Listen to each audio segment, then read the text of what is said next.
नमस्कार साथियों, मैं गौरी शंकर पांडे स्वागत करता हूं आपका अपने चैनल जीएस टिप्स में। साथियों, हर वर्ष की तरह इस वर्ष भी छात्रवृत्ति भरने का आदेश शासन की तरफ से आ गया है। पिछली वर्ष हमने ऑनलाइन छात्रवृत्ति टिम्स टी की सहायता से भरी थी, लेकिन इस बार अभी तक की जो जानकारी प्राप्त हुई है, हमको छत्तीसगढ़ के जो छात्रवृत्ति पोर्टल है उस पर जाकर के भरना है। इन सारी जानकारियों को कैसे भरना है आज के वीडियो में मैं आपको बताऊंगा। और साथ साथ मैं आपसे आग्रह करता हूं कि यदि आप लोगों ने मेरे चैनल को अभी तक सब्सक्राइब नहीं किया है तो सब्सक्राइब कर लें। आपको यदि लगता है कि मेरे जो वीडियो होते हैं लाभप्रद होते हैं आप लोगों के लिए, तो प्लीज़ इस वीडियो को लाइक कीजिएगा और इसको शेयर कीजिएगा। तो आइए वीडियो को शुरू करते हैं।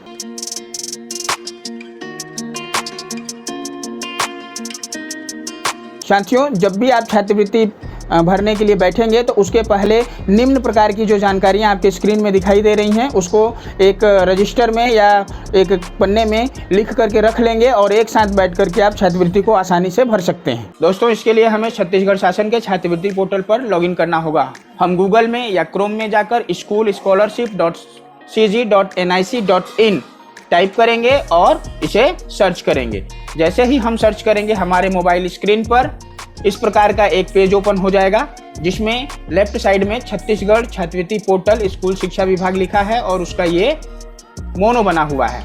उसके बगल में होम पेज है, list of registered school, contact, school scholarship norms, सहायता हेतु संपर्क करें। और उसके नीचे देखिए यूजर लॉगिन लिखा हुआ है, जिसमें यूजर आईडी, पासवर्ड और कैप्चा डाल करके आपको लॉगिन होना है।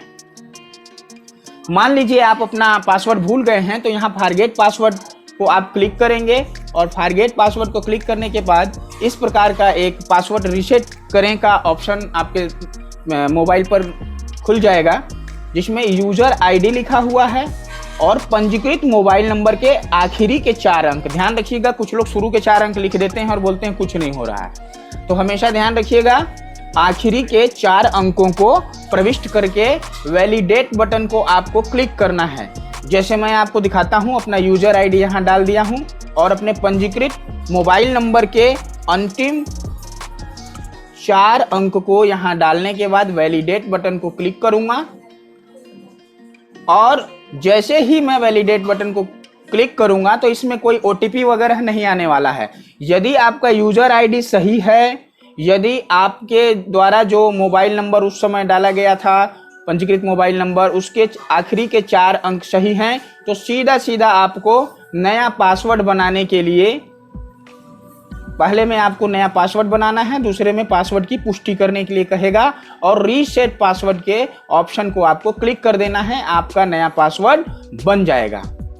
पासवर्ड रीसेट होने के बाद आप फिर से schoolscholarship.nic.in को सर्च करेंगे और फिर से इस प्रकार का आपके सामने एक पेज ओपन हो जाएगा। आप अपना यूजर आईडी डालेंगे, पासवर्ड डालेंगे और इस कैप्चा को डाल करके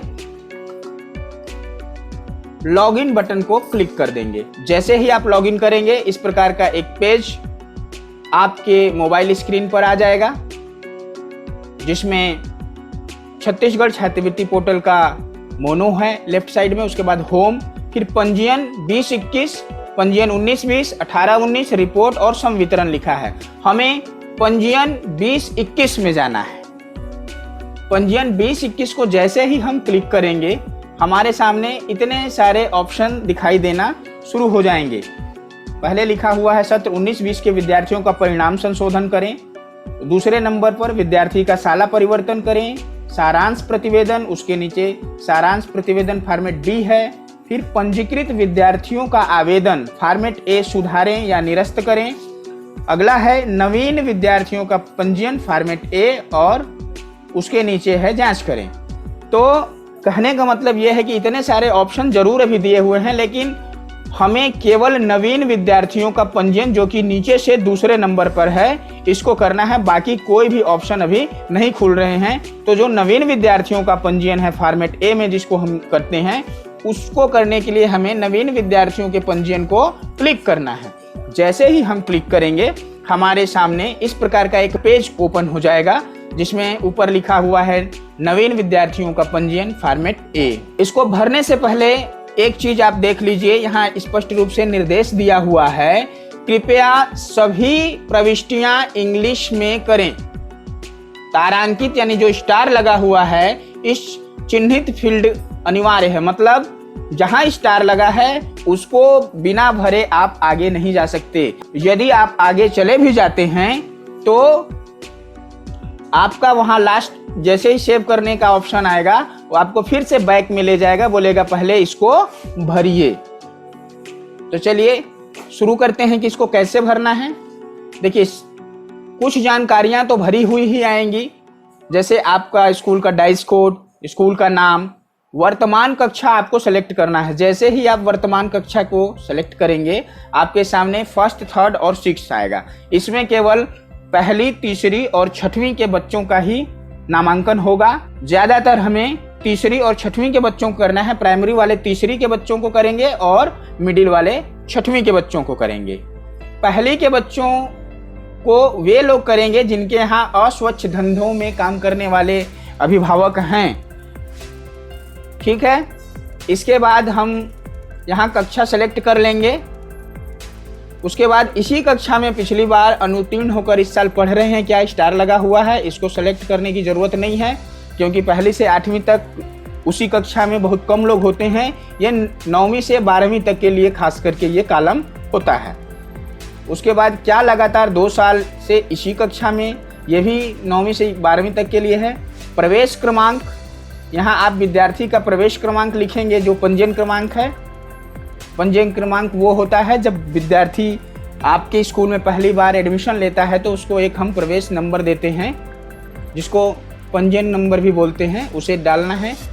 अब यहाँ लिखा है 11वीं और 12वीं के लिए संकाय। अब जो 11वीं 12वीं का हम करेंगे तो हमारा ये ओपन होगा, क्योंकि यहाँ प्राइमरी स्कूल पहले से हमारा ओपन हुआ है, इसलिए 11वीं 12वीं का अभी वाटर कलर में लिख रहा है। ये अभी क्लिक करने के बाद भी काम नहीं करेगा। फिर व्यक्तिगत जानकारी, विद्यार्थी का नाम, यहाँ विद्यार्थी का नाम लिख देंगे। पिता का नाम लिख देंगे। यहाँ माता का नाम लिख देंगे। अब विद्यार्थी का नाम, पिता का नाम और माता का नाम लिखते समय हमेशा ध्यान देंगे, एक तो हमें अंग्रेजी के कैपिटल अक्षर में लिखना है, दूसरा किसी के भी नाम के आगे कुमार, कुमारी, श्री या श्रीमती नहीं लगाना है। उसका ये स्पष्ट निर्देश यहाँ दिया हुआ है। ये देखिए, कृपया श्री न लगाएं, पिता के नाम में भी कृपया श्री न लगाएं, माता के नाम में भी कृपया श्रीमती न लगाएं। अगला है, क्या पालक अस्वच्छ धंधा व्यवसायी है, यहाँ सेलेक्ट करना है, हाँ या ना लिखना है। पहली, दूसरी, तीसरी में जनरली बहुत कम ऐसे विद्यालय होंगे जहाँ यस होगा, बाकी हर जगह नो ही होगा। ध्यान रखें, यदि आप यहाँ यस करेंगे तो यहाँ आपको उसका प्रमाण पत्र अपलोड करने के लिए आ जाएगा। तो इन सब झंझटों से बचना है हमको और यहाँ सीधा सीधा नो कर देना है। परंतु यदि कोई ऐसा बालक है तो जरूरी नहीं है कि हम नो कर दें, लेकिन यदि हम यस करते हैं तो उसका प्रमाण पत्र हमारे पास होना चाहिए, क्योंकि बिना प्रमाण पत्र अपलोड किए हम आगे नहीं बढ़ सकते, इसलिए हम यहाँ नो कर देते हैं।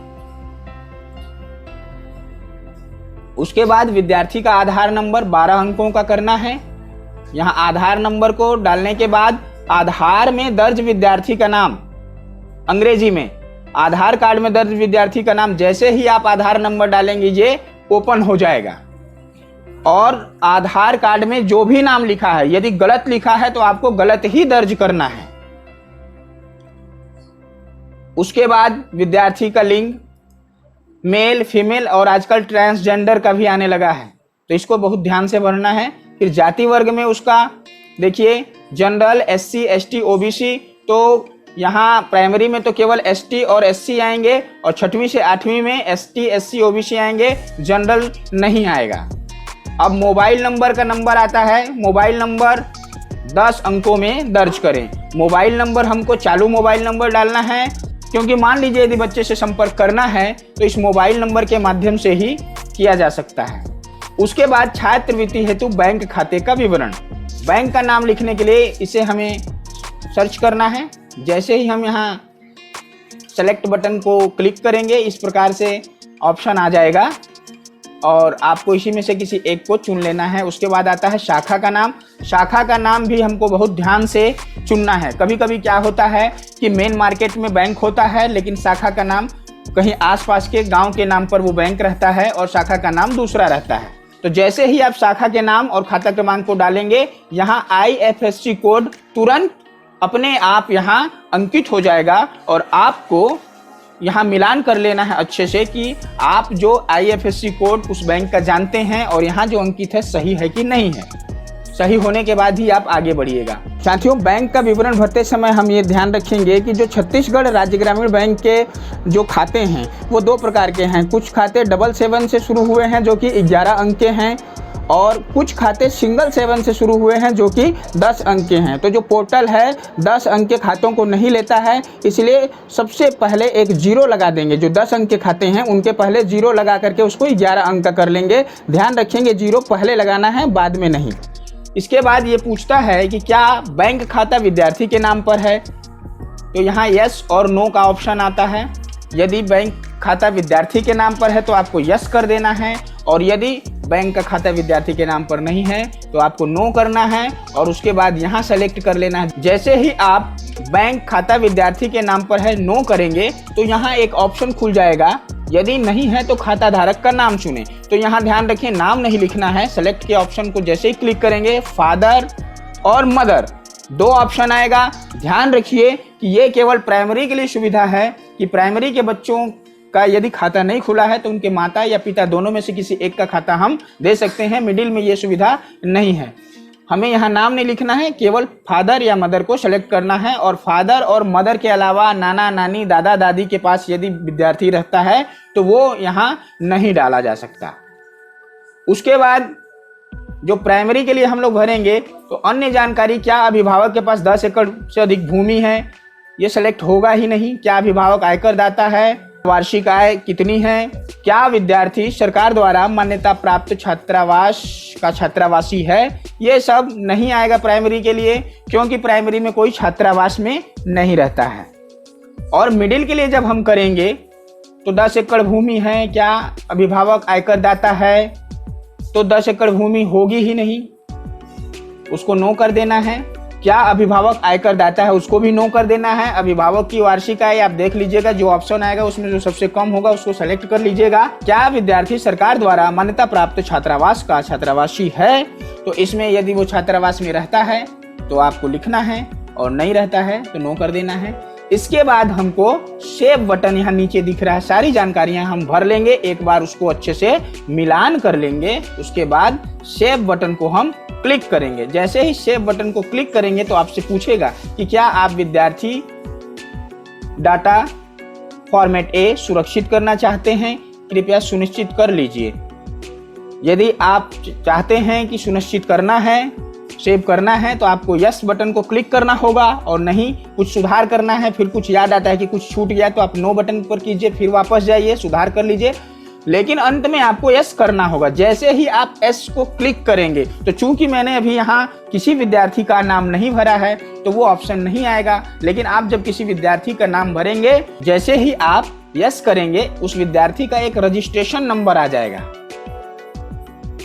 और उस रजिस्ट्रेशन नंबर को आपको नोट करके आगे के काम के लिए रख लेना है। ठीक है, तो इस प्रकार से आप अपनी संस्था के नवीन बच्चों का पंजीयन कर सकते हैं। देखिए मैंने कुछ भी लिखा नहीं है, इसलिए सेव बटन करने के बाद सारा लाल से यहाँ दिखाने लगा। तो दोस्तों देखा आपने कि किस तरह से बहुत ही आसानी से आप छात्रवृत्ति पोर्टल में नवीन बच्चों की जानकारियाँ भर सकते हैं। अगले वीडियो में मैं बताऊंगा कि किस प्रकार से आपको रिकॉर्ड का संधारण करके रखना है, कैसे नवीनीकरण करना है। ये सब अभी शासन की तरफ से भी पोर्टल में ऑप्शन नहीं दिया है। जैसे ही आ जाएगा मेरा वीडियो तुरंत आपकी सेवा में हाजिर हो जाएगा।